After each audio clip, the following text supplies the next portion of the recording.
ନମସ୍କାର ବନ୍ଧୁଗଣ, ଆପଣମାନେ ଯେତେବେଳେ ଠାକୁରଙ୍କୁ ପୂଜା କରୁଛନ୍ତି, ତାଙ୍କୁ ପ୍ରସନ୍ନ କରିବା ପାଇଁ ଚେଷ୍ଟା କରୁଛନ୍ତି, ସେତେବେଳେ ଆପଣମାନଙ୍କର ନିହାତି ଜାଣିବା ଦରକାର କେଉଁ ଦେବତାଙ୍କର କେଉଁ ପୁଷ୍ପ ପ୍ରିୟ, ଯାହାକୁ ଅର୍ପଣ କରିବା ଦ୍ୱାରା ଆପଣମାନଙ୍କ ଉପରେ ଭଗବାନ ପ୍ରସନ୍ନ ହେବେ ଏବଂ ଆପଣମାନଙ୍କର ଯାହା ଇପ୍ସିତ ନିଶ୍ଚିନ୍ତ ପୁଣ୍ୟ ହେବ।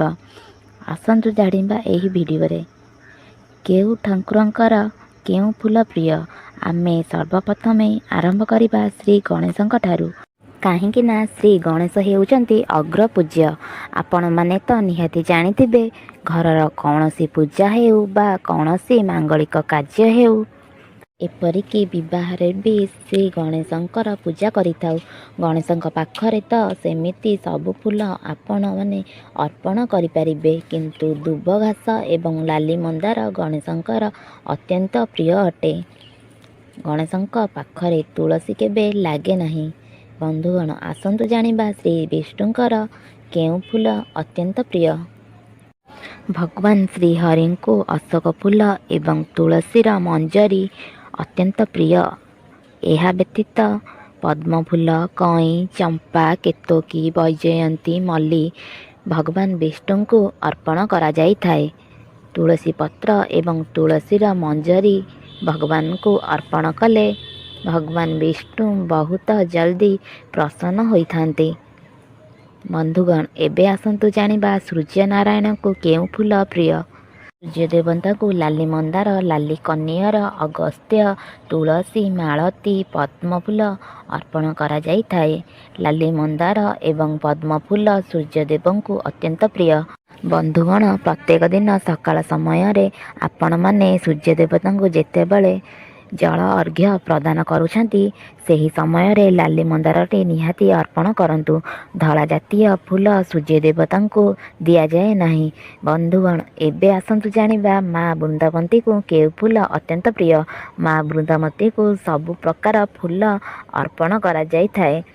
କିଛି କିଛି ଲୋକ କହନ୍ତି ମା ବୃନ୍ଦାବତୀଙ୍କୁ ଲାଲି ମନ୍ଦାର ଅର୍ପଣ କରାଯାଏ ନାହିଁ, କିନ୍ତୁ ସେମିତି କିଛି ନୁହେଁ। ଲାଲି ମନ୍ଦାର ମା ବୃନ୍ଦାବତୀଙ୍କୁ ଅର୍ପଣ କରିପାରିବେ। ଏବେ ଆସନ୍ତୁ ଜାଣିବା ମହାଦେବଙ୍କର କେଉଁ ଫୁଲ ପ୍ରିୟ। ମହାଦେବଙ୍କର ସମସ୍ତ ବିଷାକ୍ତ ଫୁଲ, ସମସ୍ତ ସୁଗନ୍ଧିତ ଫୁଲ ଅତ୍ୟନ୍ତ ପ୍ରିୟ। ଯେମିତିକା ଧଳା ଚମ୍ପା, ଅରଖ, ନାଗଚମ୍ପା, ସ୍ୱର୍ଣ୍ଣଚମ୍ପା, ଟଗର, ଦୁଦୁରା, ଶମୀ, ଲାଲି କନିଅର, ଭାଙ୍ଗ, ଲାଲି ପଦ୍ମ, ଗେଣ୍ଡୁ, ଅପରାଜିତା ଏସବୁ ମହାଦେବଙ୍କୁ ଅର୍ପଣ କରାଯାଏ। କେତକୀ ଫୁଲ ମହାଦେବଙ୍କ ପାଖରେ କେବେ ଲାଗିନଥାଏ। ବନ୍ଧୁଗଣ, ଆସନ୍ତୁ ଜାଣିବା ଜଗତର ନାଥ ଜଗନ୍ନାଥଙ୍କୁ କେଉଁ ଫୁଲ ଅର୍ପଣ କରାଯାଏ। ଜଗନ୍ନାଥଙ୍କୁ ଧଳା ତୁଳସୀ, କଳା ତୁଳସୀ, ସେବତୀ, ଦୟଣା, ମଲ୍ଲୀ, ବ୍ରହ୍ମକମଳ, ଜୁଇ, ତଳପଦ୍ମ, ଜଳପଦ୍ମ, ସ୍ୱର୍ଣ୍ଣଚମ୍ପା, ଗେଣ୍ଡୁ, ଟରାଟ, ଗୋଲାପ, ଗଙ୍ଗଶିଉଳି, ସୁଗନ୍ଧରାଜ ଏବଂ ମଲ୍ଲୀ ଫୁଲ ଜଗତର ନାଥ ଜଗନ୍ନାଥଙ୍କର ଅତ୍ୟନ୍ତ ପ୍ରିୟ। ସମସ୍ତ ସୁଗନ୍ଧିତ ଫୁଲ କାଳିଆଙ୍କ ବହୁତ ପସନ୍ଦ। ଆପଣମାନେ ଯେତେବେଳେ ଜଗନ୍ନାଥଙ୍କୁ ପୂଜା କରୁଛନ୍ତି, ଯେଉଁ ଫୁଲମାନଙ୍କ ବିଷୟରେ ମୁଁ କହିଲି, ତୁଳସୀ ଜଗନ୍ନାଥଙ୍କ ନିଶ୍ଚିନ୍ତ ଅର୍ପଣ କରନ୍ତୁ। ବନ୍ଧୁଗଣ, ଚାଲନ୍ତୁ ଜାଣିବା ପବନପୁତ୍ର ହନୁମାନଙ୍କୁ କେଉଁ ଫୁଲ ପସନ୍ଦ।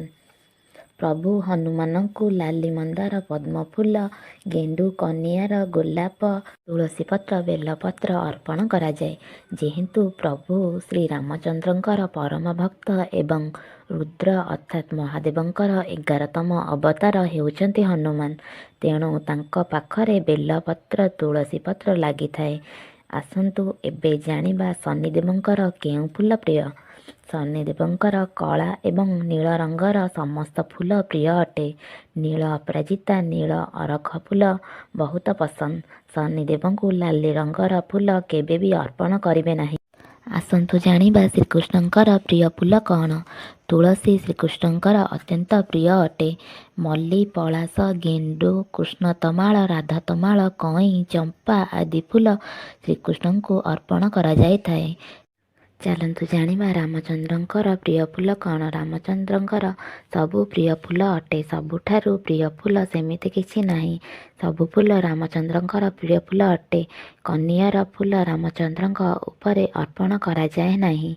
ଆସନ୍ତୁ ଜାଣିବା ମା ମହାଲକ୍ଷ୍ମୀଙ୍କୁ କେଉଁ ଫୁଲ ପସନ୍ଦ। ଆମେ ସମସ୍ତେ ଜାଣିଛୁ ପଦ୍ମଫୁଲ ଅତ୍ୟନ୍ତ ପ୍ରିୟ ଅଟେ।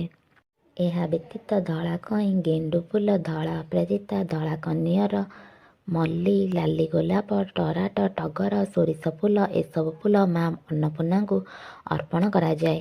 ଆସନ୍ତୁ ଜାଣିବା ମା ଦୁର୍ଗାଙ୍କର କେଉଁ ସବୁ ଫୁଲ ପସନ୍ଦ। ମା ଦୁର୍ଗାଙ୍କର ଲାଲି ମନ୍ଦାର, ଅରଖ, ଧଳା ଗୋଲାପ, ମଲ୍ଲି, ଧଳା କନିଅର ଫୁଲ ଅର୍ପଣ କରାଯାଇଥାଏ। ବନ୍ଧୁଗଣ ଆସନ୍ତୁ ଜାଣିବା ମା ପାର୍ବତୀଙ୍କୁ କେଉଁ ଫୁଲ ଅର୍ପଣ କରାଯାଇଥାଏ। ମାତା ପାର୍ବତୀଙ୍କୁ ଧଳା କନିଅର, ଧଳା ପଦ୍ମ, ଲାଲି ମନ୍ଦାର, ଧଳା ମନ୍ଦାର, ପଳାଶ ଫୁଲ, ଚମ୍ପା, ବେଲପତ୍ର, ନୀଳ ଅପରାଜିତା ଏହିସବୁ ଫୁଲ ମାତା ପାର୍ବତୀଙ୍କୁ ଅର୍ପଣ କରାଯାଇଥାଏ। ଏବେ ଆସନ୍ତୁ ଜାଣିବା ମା ସରସ୍ୱତୀଙ୍କୁ କେଉଁ ଫୁଲ ପ୍ରିୟ। ମା ସରସ୍ୱତୀଙ୍କର ଧଳା ଜାତୀୟ ଫୁଲ ଅତ୍ୟନ୍ତ ପ୍ରିୟ। ଯେମିତିକା ଧଳା କନିଅର, ଧଳା ପଦ୍ମ, ଧଳା ଗୋଲାପ ଇତ୍ୟାଦି ମାଙ୍କ ପାଖରେ ଅର୍ପଣ କରାଯାଇଥାଏ। ବନ୍ଧୁଗଣ ଆଶା କରୁଛି ଭିଡ଼ିଓଟିକି ଆପଣମାନଙ୍କୁ ନିହାତି ଭଲ ଲାଗିଥିବ। କିଛି ଶିଖିବା ପାଇଁ ଆପଣଙ୍କୁ ମିଳିଥିବ।